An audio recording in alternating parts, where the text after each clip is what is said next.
समय था जब देवता लोग धरती पर रहते थे। धरती पर भी हिमालय के उत्तर में रहते थे। काम था धरती का निर्माण करना, धरती को रहने लायक बनाना और धरती पर मानव सहित अन्य आबादी का विस्तार करना। नमस्कार दोस्तों, आपका स्वागत है आपके YouTube चैनल पर। उम्मीद करती हूँ आप लोग भी स्वस्थ होंगे। तो दोस्तों, आज हम आपको एक बहुत इंटरेस्टिंग टॉपिक पर जानकारी देने वाले हैं, तो वीडियो को स्किप किए बिना पूरा ज़रूर देखिएगा। देवताओं के साथ उनके ही भाई बंधु दैत्य भी रहते थे। तब यह धरती एक द्वीप की ही थी, अर्थात धरती का एक ही हिस्सा जल से बाहर निकला हुआ था। यह भी बहुत छोटा सा हिस्सा था। इसके बीचों बीच था मेरू पर्वत। पृथ्वी को बसाने के लिए बहुत सारी वस्तुओं की जरूरत थी। यह वस्तुएं क्षीर सागर में छुपी हुई थी। धरती के विस्तार और इस पर विविध प्रकार के जीवन निर्माण के लिए देवताओं के भी देवता ब्रह्मा, विष्णु और महेश ने लीला रची और उन्होंने देव तथा उनके भाई असुरों की शक्ति का उपयोग कर समुद्र मंथन कराया। समुद्र मंथन कराने के लिए पहले कारण निर्मित किया गया। हिंदू धर्म में बहुत सारी देवताओं और असुरों के युद्ध की कथाएं प्रचलित हैं, मगर सबसे ज़्यादा जिस कथा के बारे में लोग जानते हैं वह है समुद्र मंथन। समुद्र मंथन पहला ऐसा काम था जिसे देवताओं और असुरों ने मिलकर किया था। इससे पहले असुरों और देवताओं को हमेशा लड़ते हुए ही देखा गया था। दोस्तों, एक बार की बात है, शिवजी के दर्शनों के लिए दुर्वासा ऋषि अपने शिष्यों के साथ कैलाश जा रहे थे। मार्ग में उन्हें देवराज इंद्र मिले। इंद्र ने दुर्वासा ऋषि और उनके शिष्यों को भक्तिपूर्वक प्रणाम किया। तब दुर्वासा ऋषि ने इंद्र को आशीर्वाद देकर विष्णु भगवान जी का पारिजात पुष्प प्रदान किया। इंद्रासन के गर्भ में चूर इंद्र ने उस पुष्प को अपने ऐरावत हाथी के मस्तक पर रख दिया।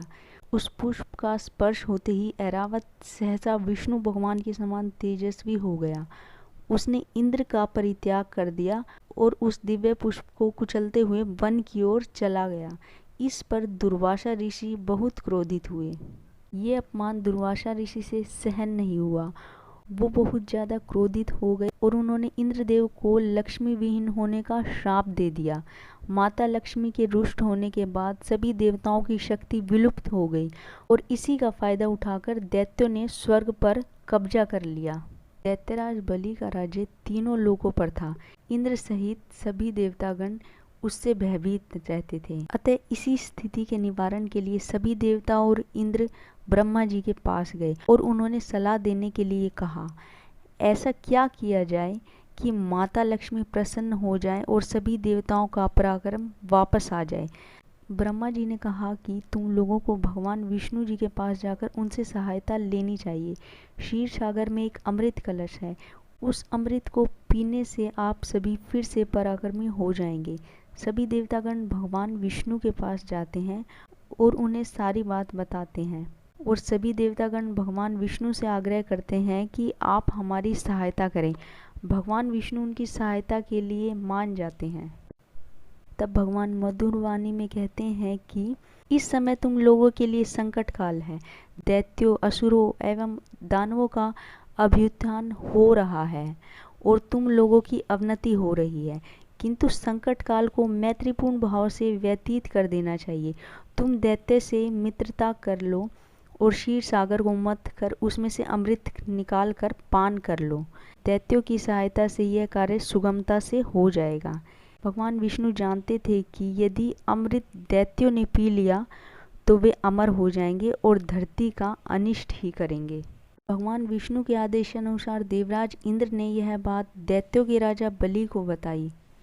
देवराज इंद्र ने समुद्र मंथन से अमृत निकालने वाली बात को राजा बलि को बताया तो दैत्यराज बलि ने इंद्र से समझौता कर लिया और समुद्र मंथन के लिए तैयार हो गए। इसके बावजूद समुद्र को मथना आसान नहीं था। तब भगवान विष्णु जी ने अपनी माया से मंदार पर्वत को समुद्र के बीचों बीच ला खड़ा किया। इसके बाद मंदार पर्वत से समुद्र को मथने के लिए एक मजबूत रस्सी की जरूरत थी। तब भगवान विष्णु जी ने भगवान शिव से उनके गले में वास करने वाले नाग वासुकी को समुद्र मंथन के लिए देने का आग्रह किया। भगवान विष्णु जी ने वासुकी नाग को गहन निद्रा देकर उसके कष्ट को हर लिया।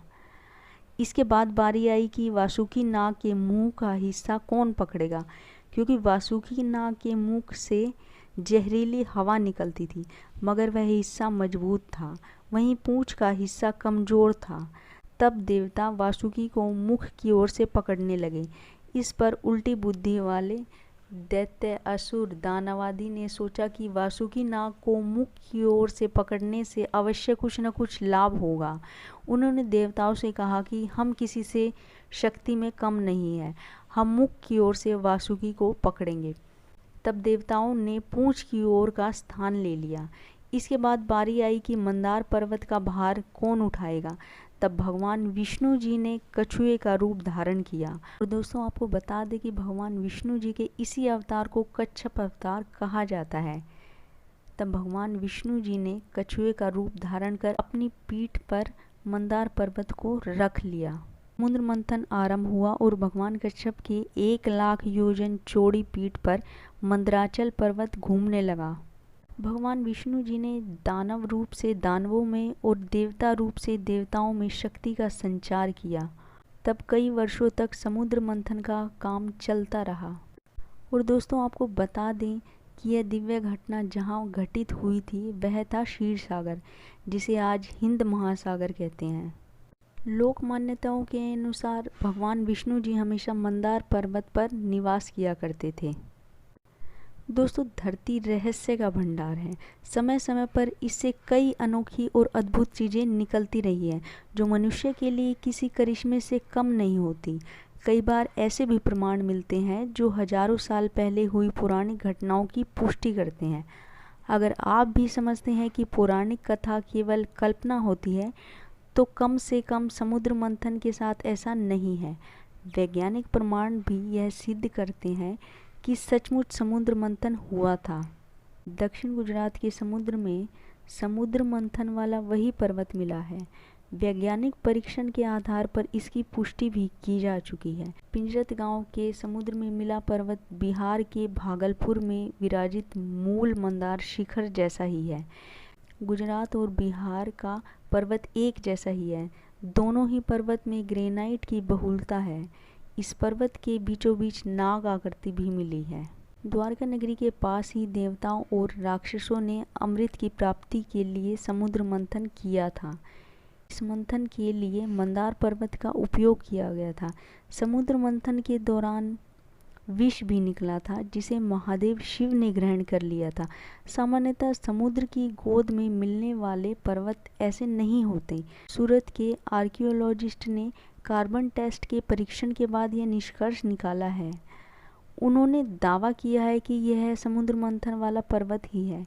इसके समर्थन में अब प्रमाण भी मिलने लगे हैं और इसकी आधिकारिक रूप से पुष्टि भी की गई है। शोधकर्ता डॉक्टर SR राव का कहना है कि वे और उनके सहयोगी 800 मीटर की गहराई तक अंदर गए, तब समुद्र के गर्भ में एक पर्वत मिला था। इस पर्वत पर घिसाव के निशान भी हैं। ओशनोलॉजी डिपार्टमेंट ने पर्वत के बारे में गहन अध्ययन शुरू किया।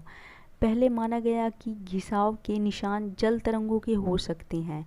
विशेष कार्बन टेस्ट किए जाने के बाद यह पता चला कि यह पर्वत मंदार पर्वत है। यह पौराणिक काल में समुद्र मंथन के लिए इस्तेमाल हुआ वही पर्वत है।